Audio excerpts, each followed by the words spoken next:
अशी देतो ना हे मेलेलीला काय मारायचं? अरे हे काय मरते रे, हे काय मरते, दुसऱ्याला मारून तर येणार म्हणतात. आधी भैया पाहत बसे, जे व्हायचं ते होईलच.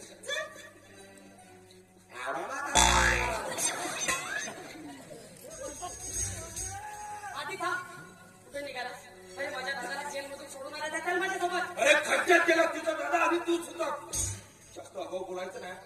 यानंतर माझ्याशी जास्त सासू जोडण्याचा प्रयत्न करायचा नाही. माझ्या दादाला गरज आहे आपली, चल ना माझ्यासोबत. तुझ्या दादाला गरज आहे आणि माझ्या घरच्याला माझी गरज होती, त्याचं काय? आदित्य भैया येणाऱ्या भरतावर ट्रकने वहिनीला धडक दिली, त्यांचा चेहरा उडकी नसा झाला. वहिनीचा ऍक्सिडेंट झाला. आदित्य भैया तुम्ही लवकर चला, लवकर चला, मी त्यांना दवाखान्यात पोहोचून. आधी थांब, कुठे जायची गरज नाहीये. अरे त्या कामिनीला तिच्या कर्माचे फळ मिळाले आहे. म्हणतात ना, जैशी करली वशी भरली. बस तू एक शब्द बोलायचं नाही. कसली बाई आहेस ना, तुला लाज लाजा काही वाटत नाही. तुमची बहिणी इतकी दखल होती, संपूर्ण घर सांभाळलं तिला, पण मी तिच्यावर अत्याचार तुझ्यामुळे घडलंय सगळं. ती आई होती माझी, माझी देवता होती ती. अरे देवता कसली? वेश्या आहे, वेश्या.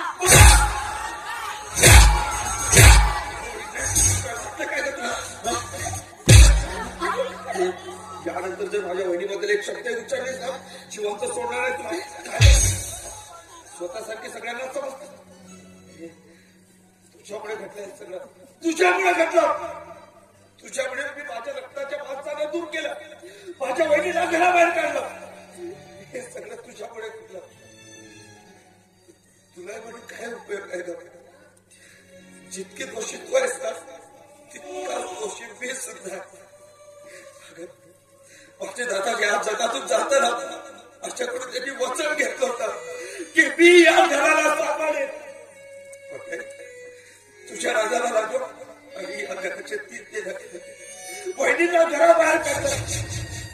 तर लाजची कुठलं बाळ, त्याला माझ्या आधाराची गरज असताना माझ्या वहिनीला माझी मदत झाली, ती सुद्धा नाही केली कधी. तुझ्या सांगण्यावरून हे इतकं सगळं मी मला माझ्या पापाचं प्रायश्चित्त करायला हवं. मला वहिनीची माफी मागायला नाही. आधी थांब, त्या 1.5 दमडीच्या बाईसाठी तू माझ्या अंगावर हात उचलला. बरं केलं नाहीस, मी तुला कुठेही जाऊ देणार नाही. काय करणार, काय आहेस तू? काय करणार आहे सांगा? काय करणार म्हणजे तू माझा नवरा, माझा अधिकार आहे तुझ्यावर. अरे खड्ड्यात गेलीस तू आणि त्यानंतर तुझा आणि माझा नातं काय वाटतं काय?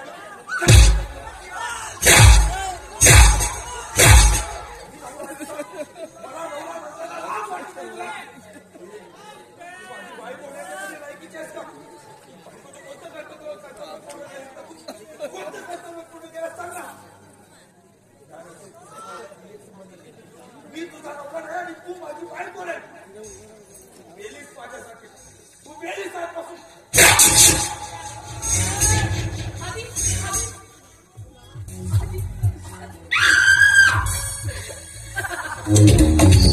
मरा सगळेच्या सगळे मरा आणि तू सुद्धा मर. काय म्हणाला तू? माझी बायको नाही, मी तुझा नवरा नाही. हे नवरे म्हणजे 1 नंबरचे लुचे. बायकोसोबत गाड गोटाची राहिली की कसे त्यांच्या मागे पुढे करतात. नोकरी गेली म्हणून त्याचा दोष बायकोला देतोस का? अरे माझा काय मोठ्या गोष्टी करतात. तुझ्यासाठी जंगल तारे तोडून आली, तुझ्यासाठी 7 समुद्र पार करे. अरे मी म्हणते 7 समुद्राच्या गोष्टी कशाला करतात? हा एकच समुद्र पार करून जातो ना. तू सुद्धा मग आता संपूर्ण घरात फक्त आरतीचं राज्य. आता मला हवं तसं वागता येणार, हवं तसं राहता येणार.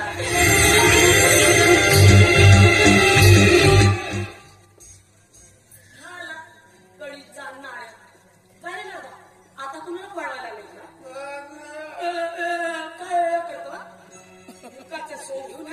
शिरला, या घरातील लोकांना माया लागली आणि त्या मुकेच्या सोंगामध्ये त्या कामिनीला घरातून पळून गेला. बोल ना, काय करतोस? अरे तुझ्यासारख्या लावारीस माणसांना दुसऱ्या धंद्यात काय? तिला मुक्याचं सोंग घेऊन या घरात शिरून तिला नाटकाचा वेळ करायला लावला, काय नाटक रंगवायला लावला आणि त्या नाटकाच्या मागे तिच्याशी प्रेमाचे चाळे करत असतात. काय करत होता? वारे वा, काय म्हणतेस तू? मागे काय म्हणाला होता ना की वहिनी माझी आई आहे, वहिनी माझी देवता. अरे तिच्याशी प्रेमाचे चाळे केला, प्रेम केलं आणि मन भरात तिला ट्रक समोर ढकलून दिलं. बोलला, अरे जा ना, ती दवाखान्यात ऍडमिट आहे ना. बोलला, तिला प्रेमाच्या चाळ्यामध्ये तू ट्रक समोर ढकलून दिलंस ना आणि म्हणे माझी वहिनी आई आहे, माझी देवता आहे. अरे देवता कसली? ती आता तुझी राखेल आहे. यानंतर तर एक तरी दोन शब्द काढले असतात, जीव घेतून काढले मी तुझे.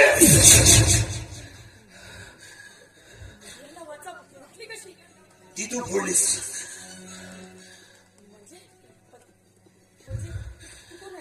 हाडा मासाचा माणूस, आजपर्यंत कधी न बोलणारा, गप्प राहणारा, अचानक बोलायला लागणारा कोण आहेस तू? एक सच्चा आदर्श प्रामाणिक मुलगा. त्याला एकच माहित होतं, आई वडिलांचं सामान करणं गुरुजनांच्या हातात पाडून शिकून त्याला खूप मोठं व्हायचं होतं. पण तशातच त्याचा एक कॉलेजमधली एक सुंदर मुलगी त्याला आपल्या प्रेम जाळ्यात बसवते आणि तो आपला सर्वस्व विसरून त्या मुलीच्या प्रेम जाळ्यात बसतो. तशातच एका प्राध्यापकाच्या निवृत्तीनिमित्त तेथील प्रिन्सिपलने पार्टीचं आयोजन केलेलं असतं. त्या पार्टीमध्ये त्या कॉलेजचे प्राध्यापक, वृद्ध, शिक्षक, विद्यार्थी सर्व असताना या मुलीच्या सांगण्यावरून तो आपला प्रेम प्रकट करतो. पण या मुलीच्या मनात काही वेगळंच असतं.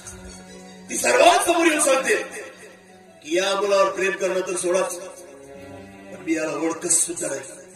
आणि याच तिच्या एका शब्दावर विश्वयुद्ध कॉलेजचं प्रिन्सिपल त्याला त्या कॉलेजमधून धक्के मारून बाहेर हाकलून लावतो. त्याला रास्टिकेट करतो. आणि याच एका धक्क्याने तसा एखादा रसलेली त्याची आई त्याच्यापासून दूर जाते. परत ती बिचारी त्याच्याकडे पुन्हा दुसरं काही पर्याय नसतो म्हणून परत तो त्या मुलीकडे जातो. तिला हात जोडतो, विनवणी करतो, तिला मागणी मागतो. ग माझं एक हृदय, एखादा रचलेली माझी आई माझ्यापासून गेली ग, मला तुझ्याकडे दुसरं काही नको ग, तुझ्याकडून मला दुसरं काही नको, फक्त मला तुझा आधार हवाय, तुझं मला प्रेम हवाय. पण त्याला प्रेम देणे तर सोडाचा, आधार देणे तर सोडाच. पण ती मुलगी त्या मुलाला गुंडांकडून मारायला लावलं जातं. गुंड त्याला तिथेच मारतात आणि बिचारा तो मुलगा तिथेच मारतात. होय, तोच गुंड आहे मी. गेल्यानंतर पुन्हा जिवंत झालेला तोच गुंड आहे मी. अजूनही जिवंत, कारण देव तारी त्याला कोण मारला. तू मला ओळखून आहेस म्हणून ज्या दिवशी शाम्याचा ऍक्सिडेंट झाला त्यावेळेस मी हजर होतो. कित्येक लोकांचं गडकं जमलेलं असताना त्या मोडक्यामधून एकही माणूस त्याच्या मदतीसाठी धावला नाही. त्याच्या रक्ताच्या थरावर किंचण विवंड माझ्याकडे नाही भावलं म्हणून मी त्याच्या मदतीसाठी त्याच्या जवळ गेलो असतो. त्याच्या सामन्यावरून त्याला त्याच्या घरात घेऊन आलो. या घरात पाऊल पडला तो दिसलीस. तेव्हा ठरवलं की या घरात पुन्हा यायचं नाही म्हणून. पण किरण आणि वहिनीच्या प्रेमामुळे मला वारंवार या घरात यावं लागलं. तुझ्या सुखी संसाराला ग्रहण लागलं म्हणून मी पुत्याचा सोंग घेतला. या आधीच्या स्वभावाची कल्पना होतीच मला, म्हणून मी सतत विषयाची बाटली सोड मारत होतो.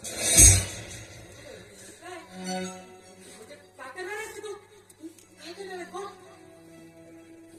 काय सांगितलंय मी, तुझ्या आधीच्या स्वभावाची कल्पना होतीच मला, म्हणून ही सतत विषयाची जवळ बाटली पाडत होती. मला माफ कर, मला माफ कर. तुला आणि माफी, तुला माफी कधीच नाही. बरं, तू केलेले कृत्य इतके महाभयंकर आहे की प्रत्यक्ष परमेश्वर तुझा माफ करू शकणार नाही. तुझ्या जवळ जवानीच्या झटक्याने अख्खं आयुष्य बर्बाद केलीस मला. एवढ्यावरही तुला जवानीचा तोडा झाला नाही. या घरात तुझं पाऊल पडला शाप पाया दिले. या घराचा मोठा आधार गेला. तुझ्या जवानीच्या झटक्याने स्वतःच्या नवऱ्याला बाहेर मुदा बनवली, त्याच्या डोक्यावर पडलीस.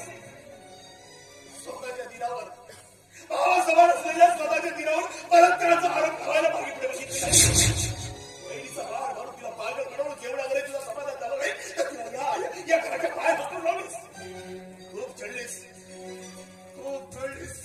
या घरातील लोकांना खूप चढलीस तू, खूप चढलीस. तुला आठवतं तुला मी काय बोललो होतो की वहिनी माझी आई आहे, आई आहे ती माझी. तू काय बोलली होतीस की ती तुझी आई नसून ती तुझी रक्ते ना. तिच्याशी अधिक संबंध आहे तुझे. आई माझी तिच्याशी संबंध, आई माझे. पण ती संबंध कुठले? आई मुलाची बहीण, भावाची बहिणी, दिराची कोणाच्या पवित्र संबंध नाही. एका शब्दाने बाती बोल केलीस तू. खूप चढलीस. घरातील लोकांना खूप चढलीस. मला माफ कर. अरे मी पतिव्रता स्त्री आहे. पतिव्रता, पतिव्रता या शब्दाचा अर्थ करतो तुला, या शब्दाचा अर्थ काढतो तुला. मला माफ कर. मला कळलं तुला मी हवी आहे ना. मी तुझ्यासोबत यायला तयार आहे. तुला मी हवी आहे. थुकतो तुझ्यावर, तुझ्या सौंदर्यावर. स्वतःच्या स्वार्थासाठी इतक्या नीच दराला जाशील हे आज कळलं मला. मी तुला सांगायचं विसरले. तुझ्या कामिनी वहिनीचा ऍक्सिडेंट झाला. चला तिला बहिणीचं काय ऍक्सिडेंट वगैरे झाला नाही. ती अगदी सुखरूप आणि माझ्या घरी आहे. आणि तुझ्या माहितीसाठी म्हणून सांगतो की वहिनीचा वेळसरपणा सुद्धा नाहीस झाला. पण ते मंजूने देऊन सांगितलं की ऍक्सिडेंट. अरे बघ त्या मंजूकडे बघ. वहिनीसारखी कुणी बाई दुसरी दिसताच. तिने तिला हॉस्पिटलमध्ये नेलं, तिचा इलाज केला. आणि तू तिच्या स्वतःच्या नात्यात लिहिला. मग तिच्याबद्दल इतका तिरस्कार का तुझ्याकडे तिच्याबद्दल इतका तिरस्कार? मला माफ कर. सांगायचं म्हणजे मला अभिमान होता माझ्या सौंदर्याचा. मला वाटलं होतं की मी माझ्या सौंदर्यासमोर कुणालाही झुकवू शकते. आणि तेवढ्यात माझी तुझ्यावर नजर गेली. तुझ्याबद्दल खूप ऐकलं होतं की तू एक सज्जन, स्वाभिमानी, आदर्श मुलगा, कुणाच्याही मोह चालत न पडणारा. पण त्या क्षणी ठरवलं की कुठल्याही परिस्थितीत का होईना तुला आपल्या प्रेम जाण्यात पाडायचं. आणि मी ते साध्य सुद्धा केलं. पण हळूहळू माझ्या लक्षात आलं की तू खरंच माझ्यावर प्रेम करायला लागला. आणि माझं प्रेम मिळूच नव्हतं तुझ्यावर. तेव्हाच ठरवलं की काही का होईना तुला आपल्या मार्गातून काढायचं म्हणजे नेहमीसाठी संपवून टाकायचं. आणि म्हणून मी सगळं केलं. पण मला आता लक्षात आलं की सौंदर्य, अभिमान या सगळ्या गोष्टी सगळ्या बेअर्थ असतात. यांना काही अर्थ नसतो.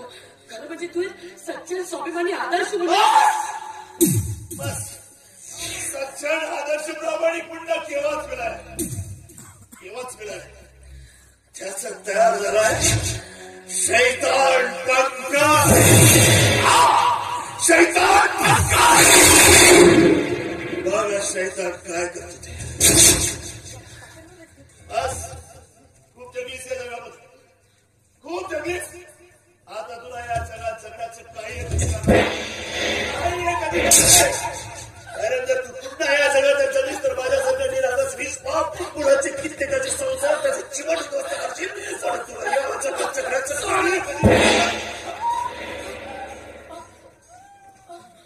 पण मी तुला मात्र असं करणार नाही. बघणार मी तुला असं. मी मेलेन्स बघायचं होतं तुला. मला मेलेन्स बघायचं होतं ना. ती तुझी इच्छा मी इथे पूर्ण करतो.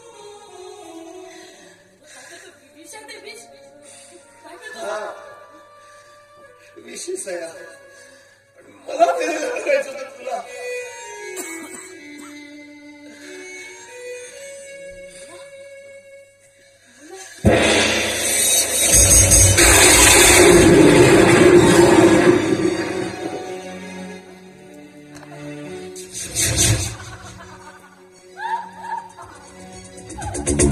मला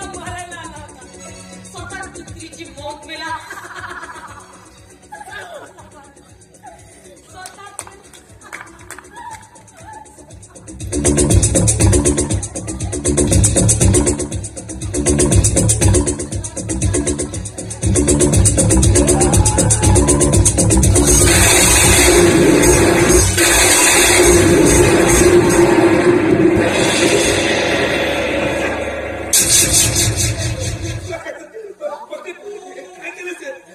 आणि दादा मला क्षमा कर रे. ही एक नीच स्त्री आहे, नालायक स्त्री आहे म्हणून तिला पण प्लीज मला माफ कर. मी विष घेतलं दादा. तुला काहीच नाही दादा, माझ्याकडे तेवढा वेळ नाही. मला क्षमा कर. क्षमा कर. मला मारायचं नाही, मला जगायचं.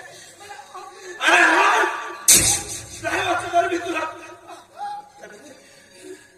कदाचित लोक मला निर्दय म्हणते.